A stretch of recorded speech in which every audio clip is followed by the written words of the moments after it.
Walter Bond? Walter Bond. He recommended a book. I read the first chapter so far, but it basically said the MindScan was kind of essential to have in order to continue reading it. Right. Yeah. So it says downloading GoToMe. I'll have to restart the download. Okay. Yeah. So I'm the co-author. I wrote that book with Walter, and yeah. So fill me in a little bit. So you're with AXA. How long have you been with AXA, and what are you up to? So I've been with AXA about 3.5 years. I'm 30 years old. I did all through college. I did a sales job. So I would say ballpark I have about 10 years experience in sales. Okay. And almost 11 now. Wow. So for me, it's kind of one of those things that's actually almost 12 now. All right. So 11 years experience. So for me, it's kind of I've done pretty well in certain aspects of my business. Obviously, I do have an assistant, so she has started to do a great deal of the menial tasks. I am in the process of at least interviewing some people to do some other, like in our business, I don't know if other exit advisors, there's $10 an hour work, there's $100 hour work, and there's $1,000 work. The $10 work is like what a secretary would do, which is filings, things that are necessary but obviously not vital. Then there's the $100 work, which is preparing presentations, making sure things look good for clients, stuff like that, making certain service calls. And then there's the $1,000 work, which is going on meetings and trying to get sales. So obviously the goal of everyone is just to hire as much staff that would be required to eliminate all the $110 work and just only do sales. Yeah. I don't know if that was tangent or Yeah. So how many clients do you have total currently? I have over 200 clients. Okay. How many are ideal clients that are the ones you'd like to duplicate? Oh, that's a good question. I would say 70 or 80 of those are easily good clients that I would continuously want to duplicate. Okay. What I'm targeting, I target primarily clients somewhere between 50 and 60. Reason for that is just it's ideal retirement time where they kind of revisit all their ideas, and in terms of they're not in that accumulation phase anymore. However, or they're getting there, but they're also in that position where retirement is on the forefront of their mind. And with the baby boomers, there's a lot of things going on. Partly, they live much longer than they ever have before, so the planning is much different than they expected.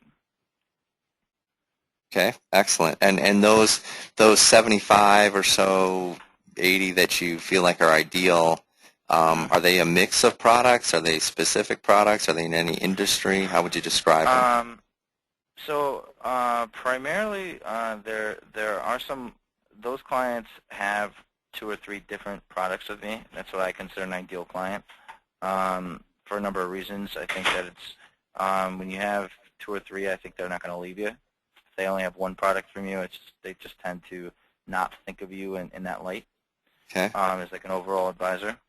I typically, and this is, I guess, different for how everyone starts, I typically lead in with life insurance, and then I typically go after their retirement plans.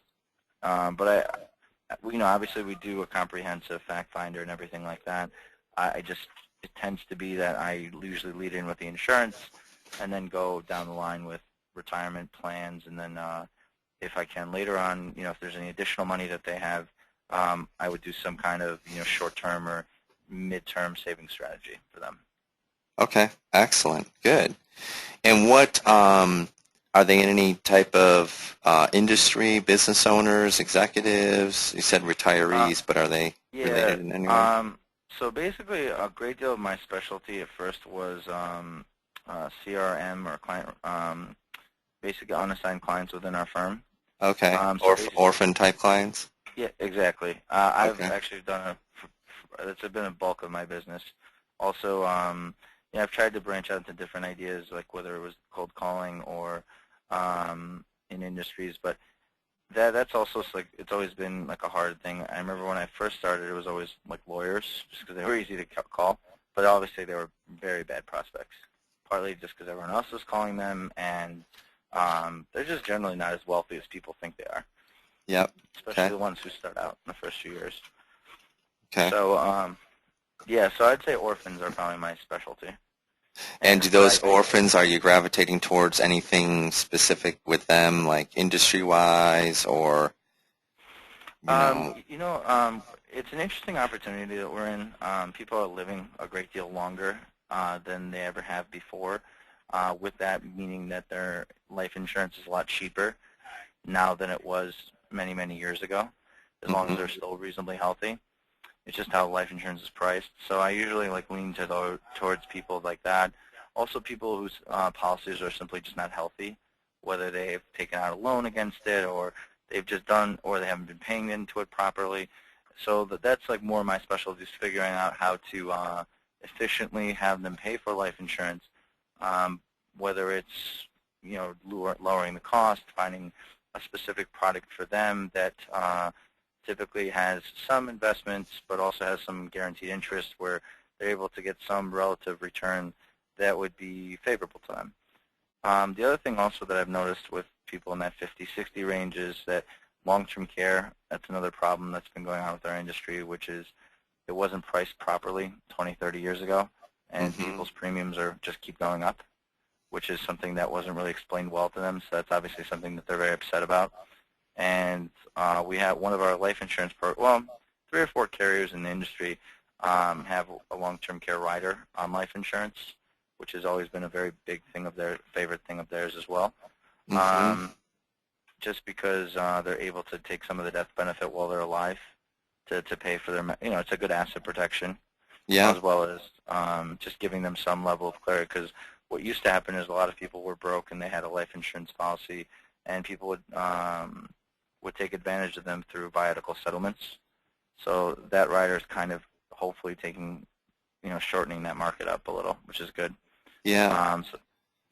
Because unfortunately, there's a lot of people who are just not liquid, but they do have policies, they have houses, they have other things that they do have assets, which prevents them from getting Medicaid and things like that. So it's very depressing to a lot of seniors because you can see their wealth drained quite quickly with medical expenses. So I just feel like that's such a huge market. I don't understand why everyone's not in it, frankly. I mean, I understand, there's a market for a hotshot 30-year-old that's making money, and even a 25-year-old, but I just feel that market is just so prime, and there isn't enough advisors to service that market. Yep. Okay. I would agree. Yeah, excellent. Okay. So tell me about the vision. Where do you want to go? What's a year from now look like for you? Yeah, so my vision would be a couple of things. Number one, I do want to get a little bit out of the orphan market just because I feel like anything in life, you shouldn't prospect only one method. So I have started contacting accountants, attorneys, and bringing all these kinds of things to their attention. See if I can get some I would like 1 or 2 centers of influence by the end of next year. That's the first thing. The second thing would be to also potentially buy a few books of business from retiring advisors. And I've looked into the prices. It's about 3 times trails. You're looking at, I don't know, $25,000, $50,000. But it's a nice idea because I think it opens up to a whole different market share. I think it's a little easier, and it's also you don't have competing interests with other advisors. Where in the orphan program, this is kind of like a real lead to you. And if they don't do anything, if they don't want to do it, at least you're getting the trail on the old policy or on their retirement account. Okay, so I like your strategy around it. So give me now bigger picture, like what type of revenue, PCs do you want to be generating a year from now? How many total clients do you want to have? How much time do you want to be working? That kind of stuff. It's interesting. I've been averaging about 50, 60 clients, more like that, actually, more like 70 clients a year. But it's kind of it's not exactly a correct number. What I'm good at is doing well with households. So, for example, I may have 200 clients, but I probably have, of those 200 clients, 130, 140 households. There's very seldomly I only have 1 family member. Okay, good. So what does that equal to you in PCs, and where do you want to be a year from now? Sure. Let's see. I'm probably going to make by the end of this year somewhere around 130 to 150, depending on how many cases come through at the end of the year. Okay. So that's like $220,000. I would like to potentially increase my revenue again by about 50% next year. Okay. So that makes it at 275 to 50 PCs. And I don't see why that can't be done because I'm still in a growth mode. I'm only in my fourth year, or third year. So, I don't see why that can't be achievable. The way to do that would be, like I said before, the buying of the books, or just potentially just increasing my workload. Now, the other thing also that's been happening is a lot of like junior guys or people a couple years younger than I am, they're starting to put me on joint cases. So that has helped. It's not something I entirely want to rely on, just because I feel like our industry is it's one of those industries that 90% of people fail. So it's just I think it's just foolish to put your business in someone else's hands. But maybe that's me being short-sighted. That's another thing. I do think you should bring some percentage of business, maybe 5 to 10%, maybe 20 at most, and then the rest just buying a book, and then which will also help, and then start decreasing some of my percentage of my orphan book as my primary business. Just because it's too many, it could be a lot of things. You never know what things change. Like maybe the company decides not to give it to anyone anymore. I feel like it's too, when you're doing one prospecting method, something can change and ruin everything. So that's like sort of. Okay, so I like buying the book of business. Yeah, that's certainly one strategy. The centers of influence, that's another good strategy. I would say that the top 3 strategies to do what you're talking about, and certainly at your case, you should, with 120 PCs or so, you could easily double your book in at least for the next couple years with following these top 3 practices. Okay. But it's interesting in your profile. You have to be a little bit aware. You're a very unique thinker in that you're in the 5 percentile of when you get set on something of what you believe, you're so committed to that path that you can outrun anybody that's out there because you're just like, well, this just makes sense. This is what I'm going to do. And you just start going. Where most people get their ideas from external, like what's out there. And although those are best practices, the 3 that we've seen, and to give you an idea, do you know Tom and Gone? Yeah. Okay, so Tom, we work with Tom and Al Papa and a lot of the, I work with the top 10% of the industry. We have, a team of coaches that work with other people. So again, your thinking is so unique that you have to be careful because you'll run, it's what we call inner directed, because your clarity comes from internal, not from necessarily external thoughts or ideas, although you're picking patterns up, but you'll lock into something and then just start going down that path, and you just get so focused on that path that you'll just go and go and go. And the good news is you'll go and go and go and far beyond what other people would have quit doing because you just have that tenacity internally. The danger is you could run down a path that may not be one of the best paths. It may be a path, but you'll just keep going and going and going, and there's so much more efficient ways to do something that you'll just get so locked into your way that you just put your blinders on and just go. I've tried to go away from that, but that does actually sound a lot like me. Okay, so that's what's shown in your profile, and we'll go through that here a little bit more. But that's unique, though. That's not, most people don't have. Oh no, that's only 5% of the population. Yeah, most people get caught up in what everyone else is thinking out there, and they try to put those things in place, but yet they're so caught up in what everyone else is thinking that they keep jumping gears from one to another, and they get caught up in being busy all day long doing what they think they should do, and they're never stopping to really figure out what the best approaches are and really plan their week accordingly. That's why the book is called The Off Season, because it's how do you take the intentional time to work on your business versus in it, where most people get so busy and they don't even know, like, where did my time go? I didn't achieve my goals. I didn't even set the goals. They just kind of run all day long instead of really planning intentionally what they want this to look like.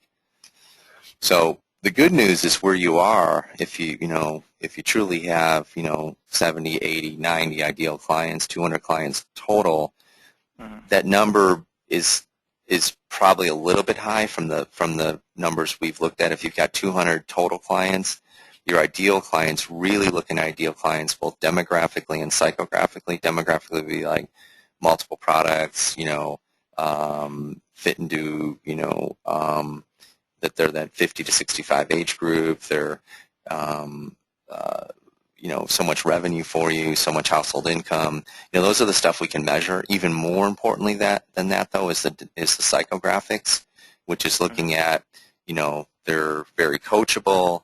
They listen to your advice. They're willing to give you referrals. They're well connected in the community. So the more softer side of what's there is even more important, because as you really start to focus in on them, and the numbers we've seen are typically somewhere between 10 and 20% of your book. So if that's the case, you've got 20 to 40 really ideal clients that really want to help you grow your business. And well, then, yeah, that's an interesting, not to interrupt you, I just wanted to, go ahead. before I like lost it. Mm-hmm. I mean, I'm not sure if they're ideal in the sense that I made good money off of them, but they're Okay. not ideal in the sense, like, or maybe I'm just not good at it. I've never really gotten a lot of referrals. The only Mm-hmm. referrals I got was through, like, within their family or something like that. But I've never had a consistent, and maybe that's probably all my fault, but I've never just been good at getting them.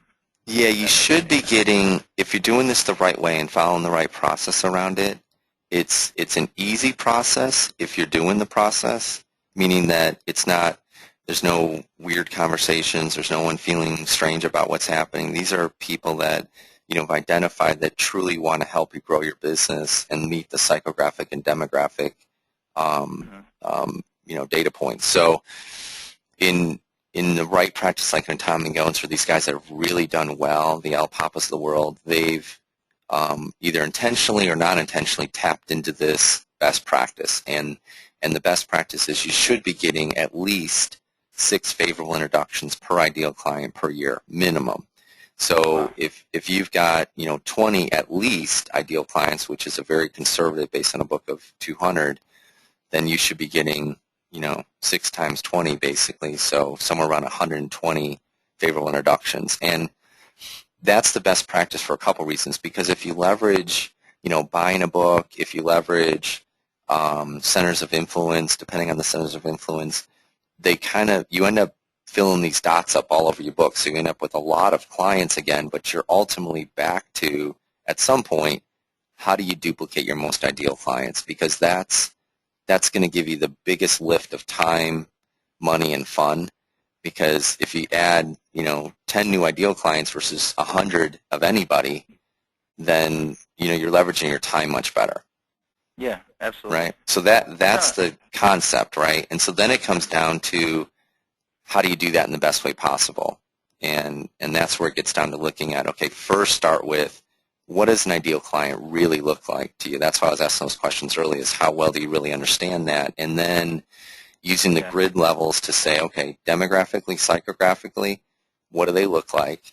Even going deeper, basically, even beyond an ideal client profile, but going deeper. And then setting up a scoring system to say, okay, not only score my book, and the nice thing is, 200 clients, you can score them pretty fast, and then putting out a service and a marketing grid of how are you going to cater to those top 20 or 40 that are out there so that you can duplicate them effectively. So putting your time, energy, and resource into them, because you've already got them sitting right in front of you. All you got to do is spend some more time with them and go beyond the business as usual, which is, quarterly reviews or annual reviews or end-of-year reviews. I mean, that's all stuff that just has to happen.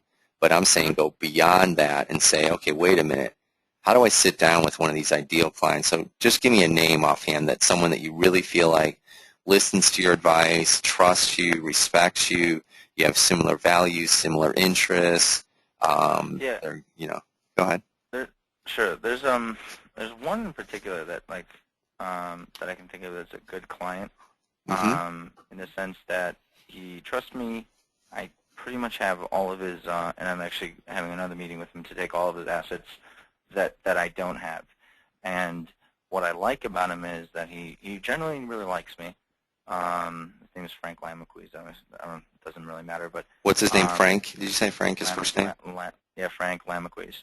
Okay, so let's go by Frank. Okay. Yeah.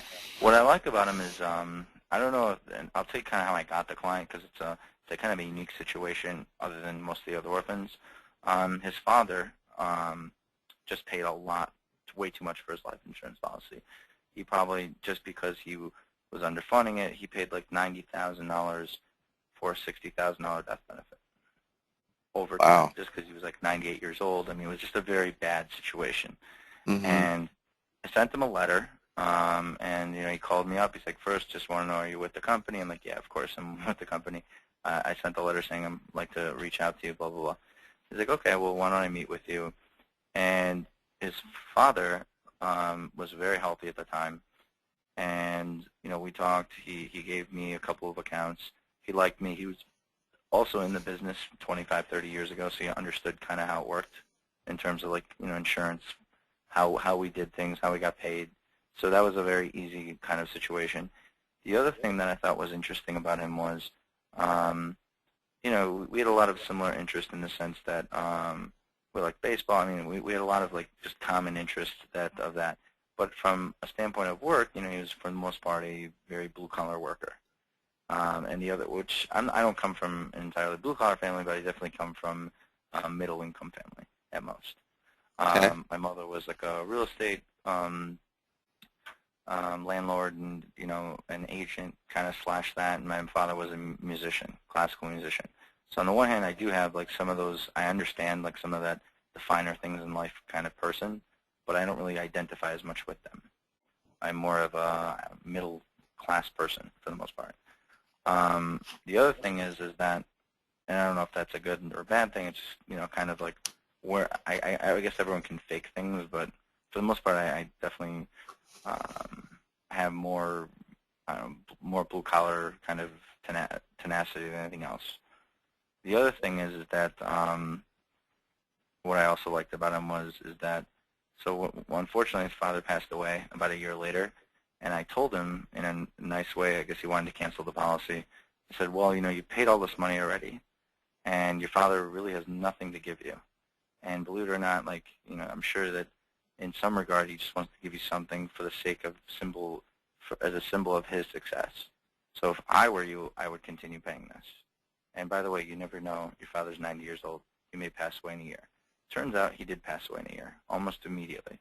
And I went to the it was a very kind of quick process, and he cried to me on the phone, telling me all about it, and he really thanked me for coming and seeing him one time, and that was something I put a little time into. Mm-hmm. But I know that I'm going to get. He's like, I know you want some referrals. I haven't really gotten that many yet. I'm going to continue pursuing that a little further. I was just never good at it, but he would be an ideal client in the sense that he really likes me personally and respects me. That's it. That's perfect.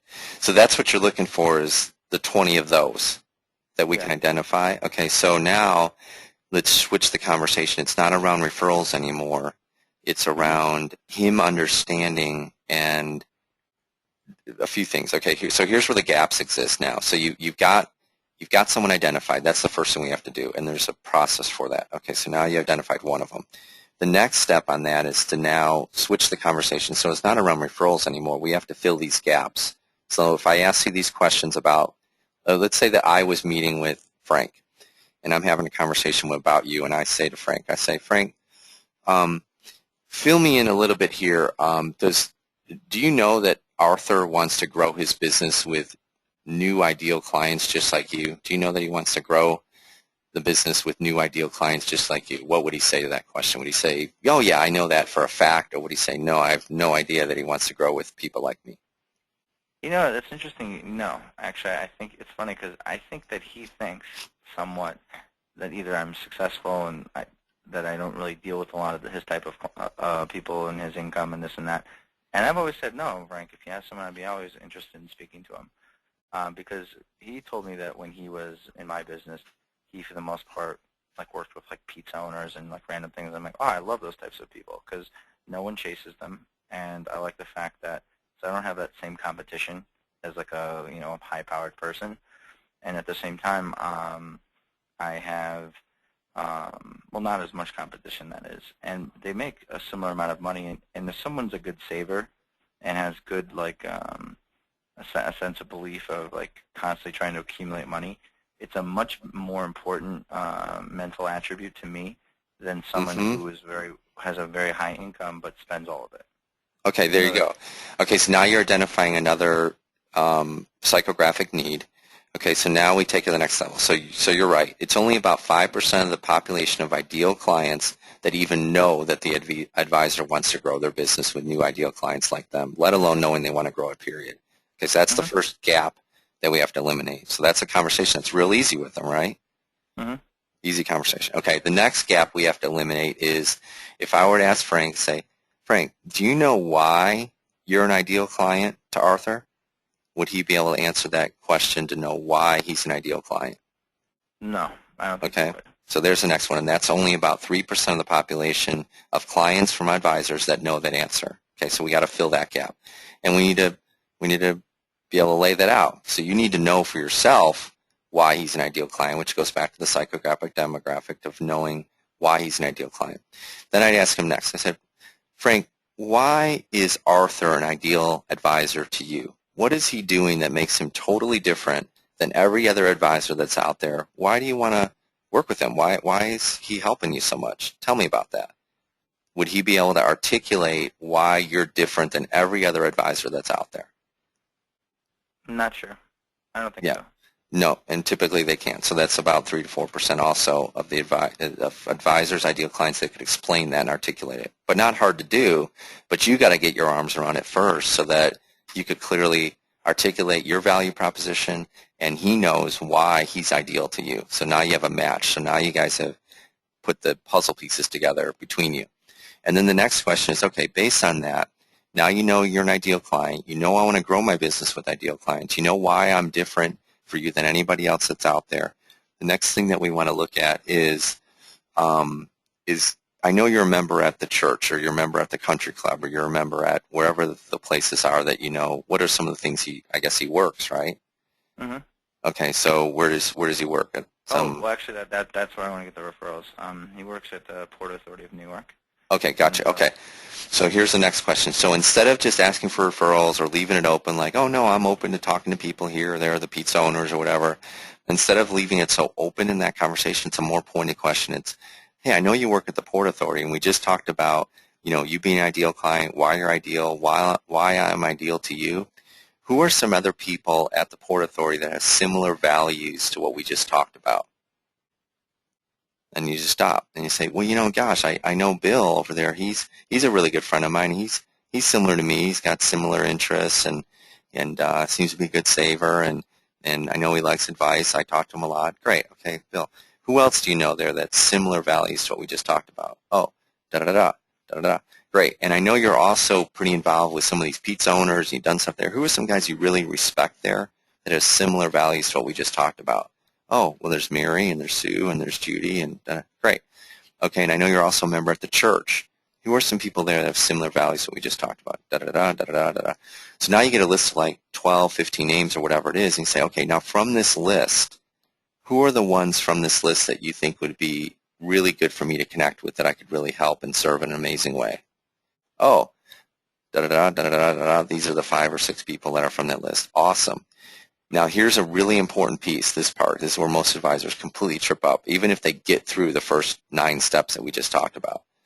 This is the part they mix up. They end it with, great, I'd love to get with them at some point. And it just ends there. And it just goes into no man's land and you never hear from them again.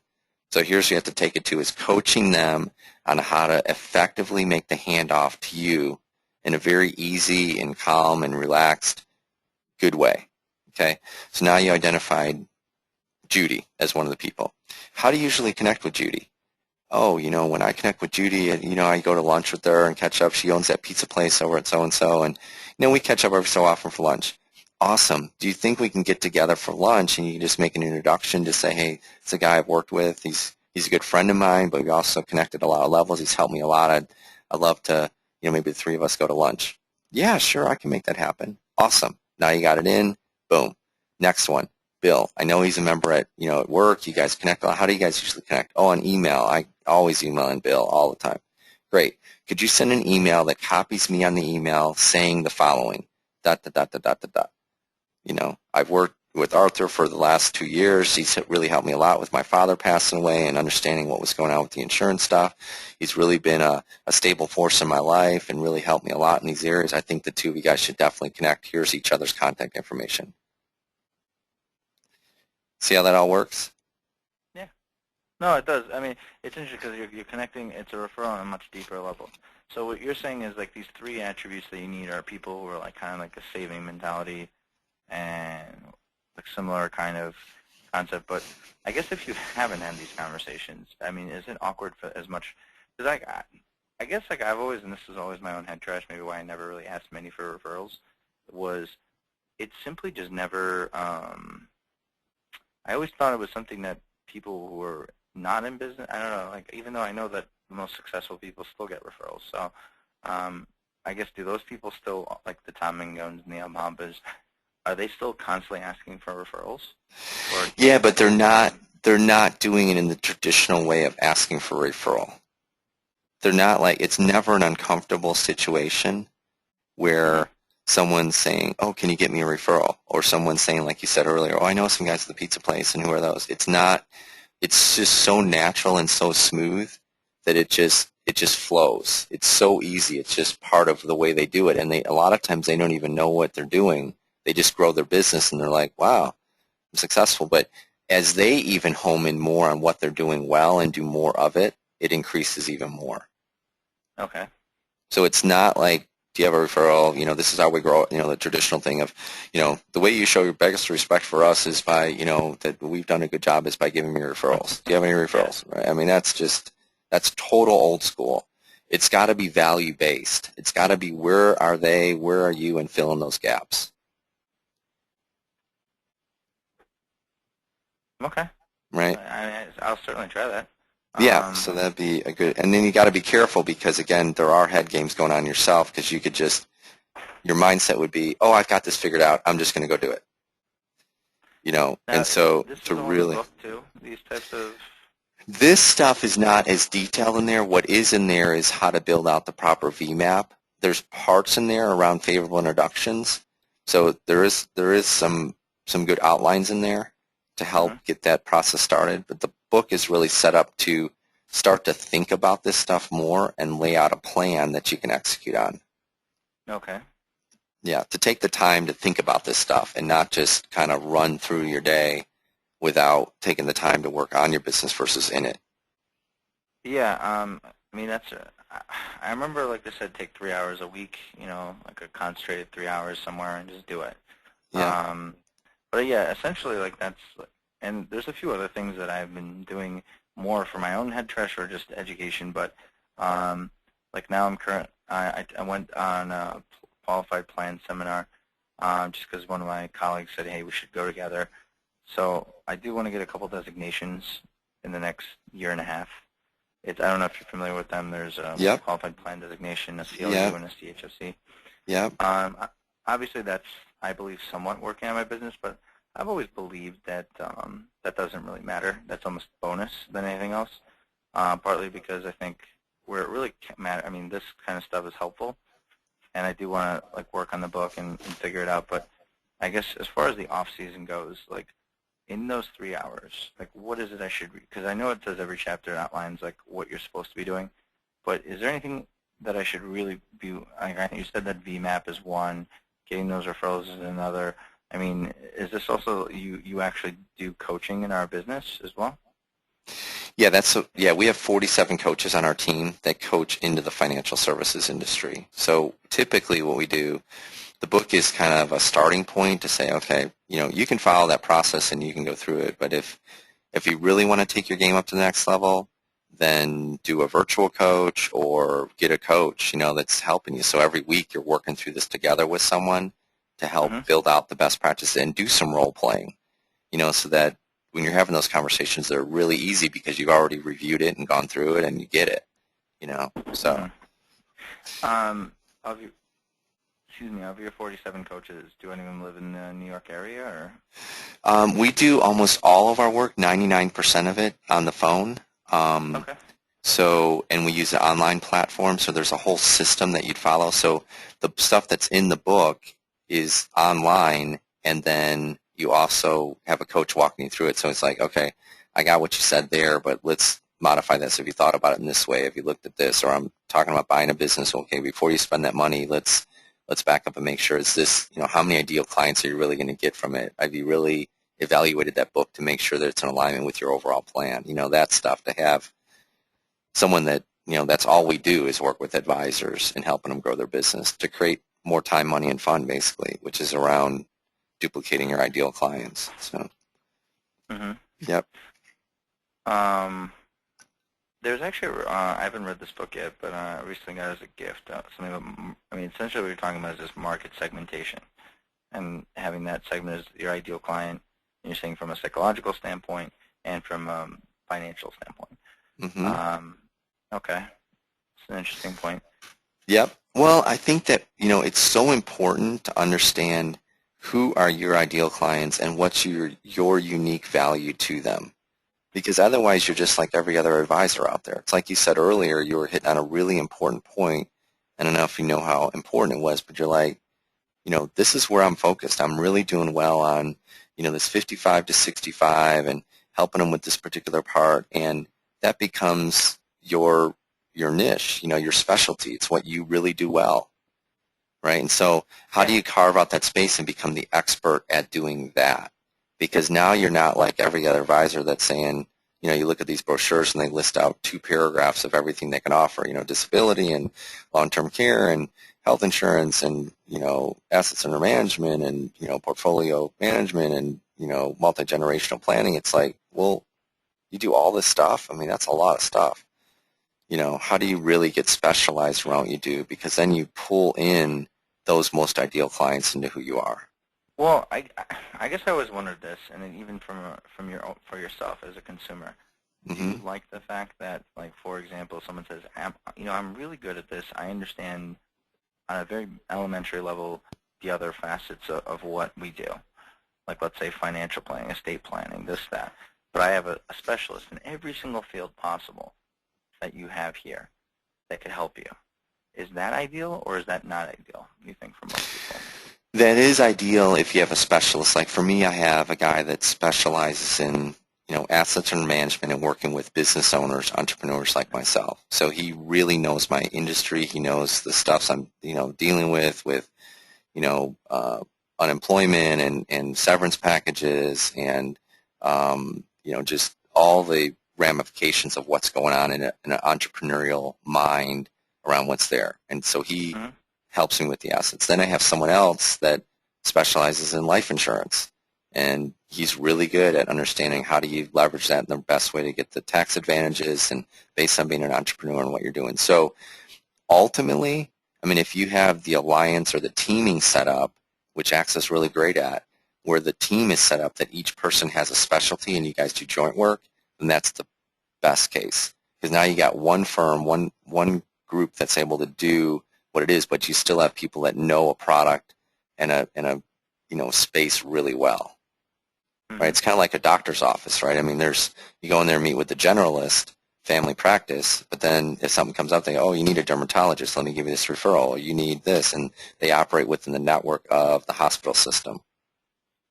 Yeah. Right? So that's ideally what you want. If you can set your firm up in that way, and AXA is great at that because they got the whole team. Have you worked at all with Diane Smith or connected with her at all? No, who's that? She runs the teaming program at AXA, and you're right at the place where it'd be good to have conversations with her about it because she'll help to set up the team, she'll help to line that stuff up, and and not only does your income go up almost immediately because if you get part of a producer group, then your overall revenue is going to be higher, so your pay grid goes up, but also you're able to start leveraging a real team. No, definitely. I'd say where I'd like to carve out is retirement planning / insurance planning, but really like focusing more on insurance and showing the value behind it. Because I don't know if this is something that your clients or people have focused, but what I've noticed, and there's this really good book about tax retirement and like all the problems with taxes. And one of the things that they said was, well, everyone's putting a lot of money in qualified plans, and here's the problem with it. If someone was to pass away, the taxes within qualified plans are quite high, and it's actually much higher within a qualified plan. So I mean, there's ways of tying life insurance with qualified plans, and really being a real retirement planning guy, but also having a very strong focus in insurance. Mm-hmm. Because and that would be where I think my niche is. Whether to pick, what winners there are out there, that's not me. I don't know if that all makes sense. Yeah, it does. Well, I think that's the type of thinking, is to really back up and know where your space is around that, and then get a team around you that has other specialties. One, maybe you have a P&C guy, maybe you've got someone else that's doing assets under management, and how do you kind of tie all that together?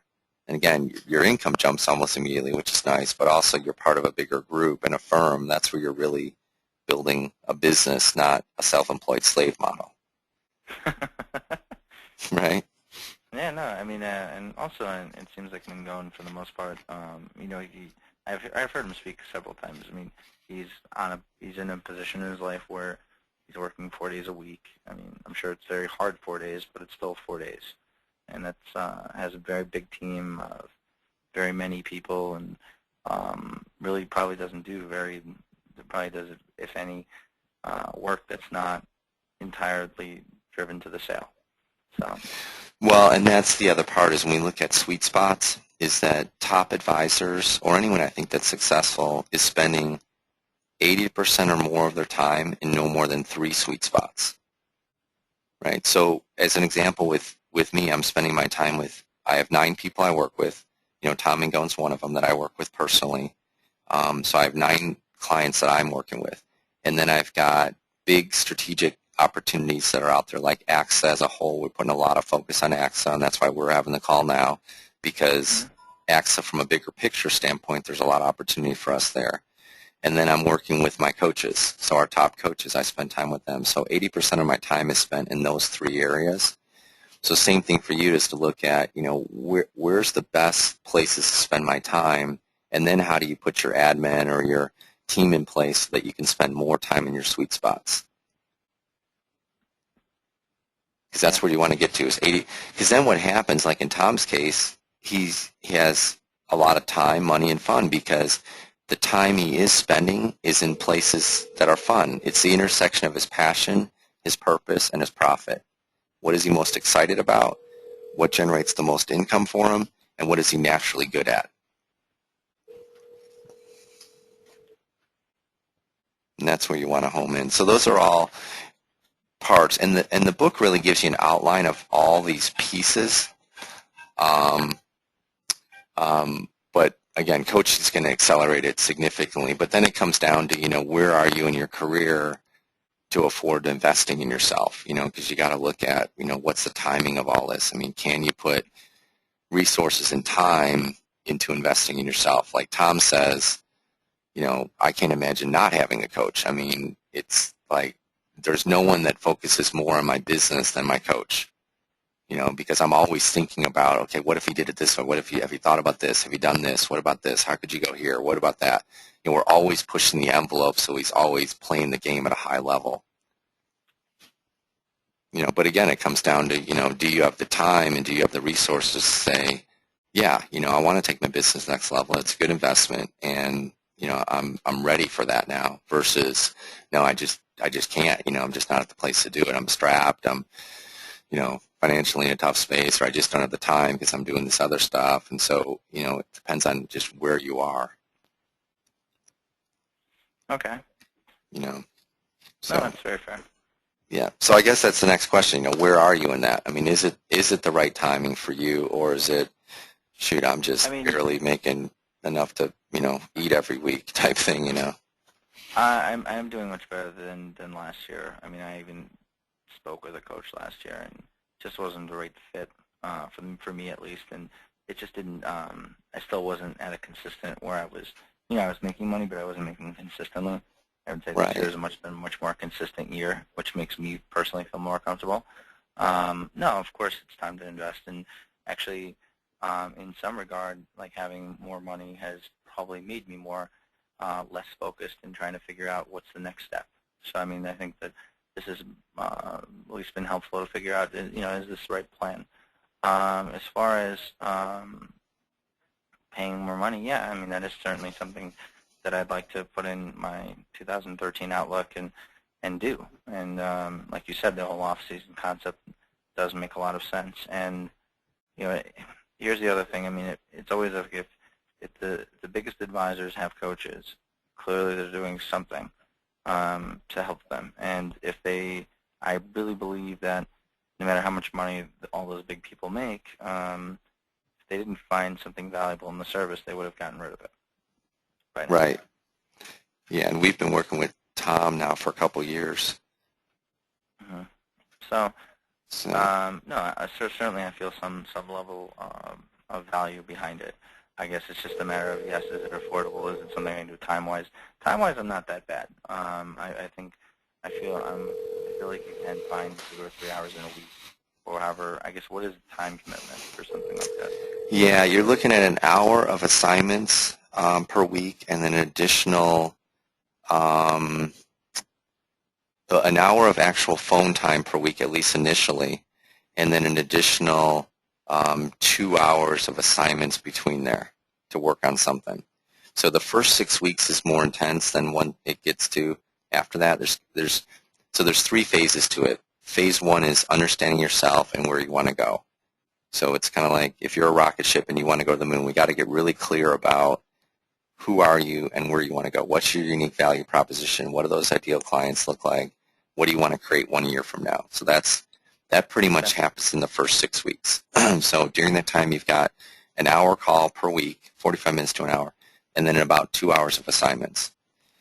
After the first 6 weeks, then you go to every other week, and then it's executing the plan. So now we're going to get the rocket ship off the launch pad and get it to start moving towards its destination. So now you're executing. And then after that, after like the first 2-3 months, you're starting to see the success. You're getting the new clients. You're really getting the momentum. And now it's an adjustment period of how do we keep raising the bar so that you're always improving, always taking it to the next level, and not falling into complacency. Yeah, it's there. So it's kind of those three parts basically. But the first 6 weeks is more intense than the other parts. Once you get it all laid out, then it's just a matter of doing it. And that's where the head trash comes in and all the other stuff, because we're creatures of habit, and even though we lay it all out, do we execute on it? Because then we're like, I feel like when I have this conversation with this new client, or this ideal client I currently have, can I really have a favorable introduction conversation with them? And that's where the role playing and all that stuff comes in. So you really get a solid belief system around, I can do this, I'm doing it. And then you get momentum, and then it starts taking off. So, yeah. Okay. So let's look at the coach that would work with you is Jamie. He does work with other people in New York. And he would be the best track for you. And the part you've got to get your arms around, I'm going to send you your full profile. So a few things in here that that resonate when I look at this. One is we got to get much more clarity around where you want to go and what that is. So if it's doubling your revenue in a year, adding additional ideal clients, and what are your best strategies to do that? Because that's a place right now where you're very open to ideas, which is great, but we've got to create more clarity, and we've got to get more commitment around, come heck or high water, this is going to happen. The other part in your profile is around the action and pushing the envelope around the innovation around your business, because right now it's more around you've got a certain way that you do things, and you just kind of keep doing them, but to stop and to say, okay, wait a minute, I'm going to mix it up a little bit, and I'm going to follow some of these best practices and be okay with that, where right now it's a fuzzier spot for you around a lot of ideas racing in there, but not a lot of, I'm going to execute on this one. I'm going to do this. This is where I'm going, right? And then trusting yourself more. It's a big one. You're clear about what's going on inside you, but we've got to get some of that head talk out around, some of the new approaches and being okay with them. So there's a few things that pop out from your profile. It's interesting because the profile was only like 10 orders and stuff like that. Like, what else does the profile say of like more weakness than strength? Well, you've got 20 pages here total Wow. That would be a next step for you to review this, print it, highlight it, underline it, and then my office will send you access to the online platform, and then there's about an hour and a half of prior to first call work that starts to look at, there's 14 best practices for an ideal advisor, and looking at where are you, what are some ideas you currently have. So we want to kind of get all your thoughts out on the table and then pick the best of what's there and add some other ones to it. We want to get a little bit of idea of, do you understand your sweet spots currently? And if not, let's get clear about what they actually are and how you can delegate and manage resources within AXA. And then we want to start to look at a little bit more around this vision type stuff that's there. So there's 5 assignments. Print your MindScan, read it, highlight it, circle, underline, ask questions around it, and then these other 4, which kind of set the baseline up of getting started. So. Okay.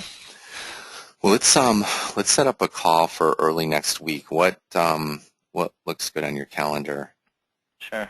Next week. A couple of illustrations, Ron. There were some that one of my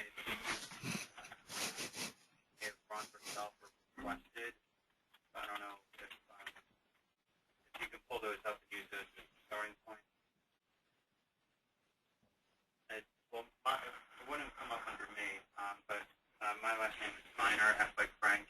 Let's see. Early next week. 1 second. Maybe Mondays tend to be good for me. Okay. I'll do 19th of November. 19th. Let's see. 19th at 11 Eastern. Is that good for you? Yep. Okay. I'm going to put that down. Let me just see. I've got your email as Arthur dot Zap. How do you say that? Zapiscani? Zapisoshny. Zapishoshny. Okay, sorry for batching that up on you. That's okay. All right, I got it. And I'm going to put that in right now. It'll be the same dial-in number that we're using, but I'll introduce you to Jamie. And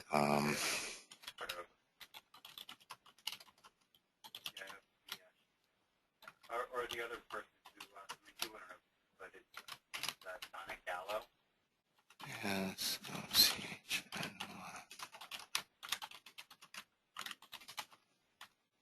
Okay, all right. Let me give you their dates of birth and everything, and if I can get them by today. Okay.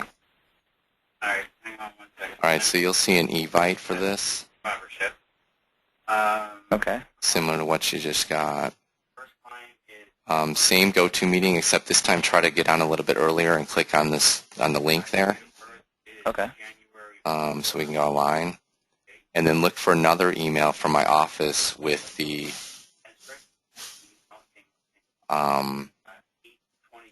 access information, and then I'm sending your MindScan right now. So also if you can review that prior. Sure. Let's see. Non-smoker.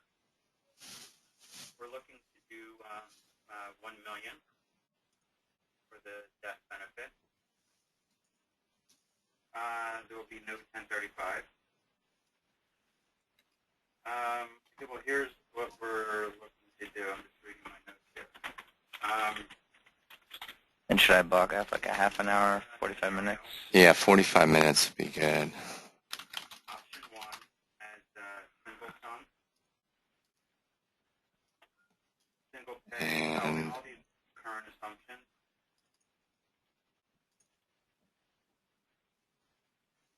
okay. All right, your MindScan's on the way, and coaching call is on the way. Sure. Okay, cool. And then we have a few plans for AXA that we have some plans set up for newer advisors, so it kind of depends on where you are. And again, just finances. I'd recommend one plan just based on what I'm hearing, but there's some other ones in here that are less expensive, but at least to get you on a track. So I'll start with what I recommend, and then we can back into if we need to on the other ones. But The program Okay. we're running right now with AXA is No, that would be paying um, probably on an annual mode. the 12-month is the best program because you're going to get the least expensive with the most calls, and it's the premium package that we have. But again, it depends on if you can afford it and just where you are. That one's $5,000 up front and $1,150 per month. Yes, it is. Mm-hmm. Does that seem like it's in your range or too far out there, or how does that sit with Yeah, you? it's tough to say. Like I have a lot of nice cases already and a pretty decent account. I mean, I don't know. I just never. It's a little high, but I mean, I could look into it a little bit. Obviously, I have a wife, so I have to like ask this. But I mean, it's not completely out of range yet. What's the Okay. one for the newer advisors? The newer advisors is just $475 a month, and that's the Okay. one we set up for advisors just to get started, so at least they could taste the coaching. There's no commitment; it's just a month-to-month type deal.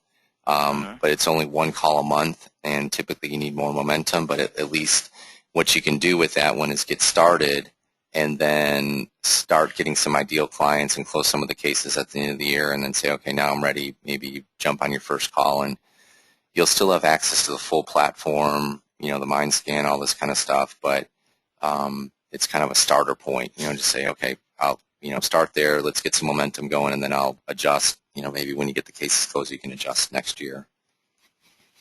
Definitely. Okay. So that's probably the plan. Does that seem like the better plan for you to start with that? And then you can kind of get an idea Yeah. with your wife and where you're at. Definitely, I would say so. I mean, I'll look at both and let you know. Okay, I'll forward it. And we won't bill your card until after you decide what you want to do and after that first call, but I'll use that. I just need it. We'll just have it on the file, and then when you say, okay, I want this plan or that plan, then we'll wait until after your next call. We do Okay. any major card or whatever works better for you. Okay, sounds good. Which one do you want to use? And we'll just, again, we won't bill it. Okay, but I have to give it to you now? Yeah, because I need that just to send out your access information. Again, we won't bill anything until after your call, and you decide which calls program you want to do, and we'll wait. But it'll send out your intro package and all that. So All right, it's 4117 4117 7339 3909